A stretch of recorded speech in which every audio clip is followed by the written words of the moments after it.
பிரியமானவர்களே, இப்போ நிறைய பேர் வந்து கிறிஸ்தவ வாழ்க்கையில் பயங்கர போராட்டம், பிரச்சனை, பாடுகள்ன்ட்டு போகிறோம்ல. இதுக்கு வந்து பவுல் சொல்கிறாருங்க, பிலிப்பியர் 1 கடைசி வசனம் சொல்கிறாரு, எனக்கு உண்டான பாடுகளும் போராட்டமும் உங்களுக்கும் உண்டுங்கிறாருங்க. உடனே நம்ம நினச்சிக்கிறத பார்த்து கேட்ட உடனே, ஆகா, அப்போ நம்ம போகிற இந்த பிரச்சனை கடவுளோட சித்தம் அப்படின்னு நினைக்கிறோங்க. என்ன பிரச்சனைனா, நம்ம வீட்டில் இருக்க கடன் பிரச்சனை, சண்டை, இது போக என்னோட சரீரத்துக்கு வியாதி, தோல்வி, இதெல்லாம் பார்த்தோன்னே நம்ம நினச்சிக்கிறோம் இதுவே நம்ம உலகத்தில் இருக்க பிரச்சனைன்னு. ஆக்சுவலி இதில் பவுல் வந்து அந்த காரியத்தை சொல்லவே இல்லை. நீங்கள் அந்த 1 முழுசி நீங்கள் படித்தீங்கன்னா தெரியுங்க. பவுல் சொல்கிற போராட்ட உபத்திரவம் என்னன்னு கேட்டிங்கன்னா, கிறிஸ்துவின் நிமித்தம் வர்றதுங்க.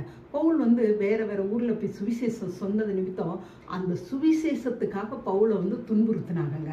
அதைத்தான் அவர் போராட்டமும் உபத்திரவமாக சொல்கிறாருங்க.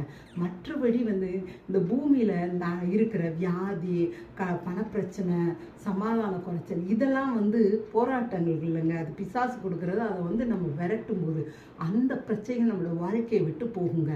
ஆனால் கிறிஸ்துவுக்காக நீங்கள் வந்து போராட்டங்களையும் உபத்திரவங்களையும் அனுபவிக்கணும்னு ஆசைப்பட்டீங்கன்னா, நீங்கள் மற்றவங்களுக்கு சுவிசேஷம் சொல்லுங்கள். பவுலை போல நீங்கள் அப்படி சொல்லும் போது வர்ற உபத்திரவம் இருக்கு பார்த்தீங்களா, அதுதான் பவுல் சொல்கிற உபத்திரவம். அந்த உபத்திரவத்துக்கு மகிமையான காரியங்கள் நமக்கு வந்து பின் வருங்க.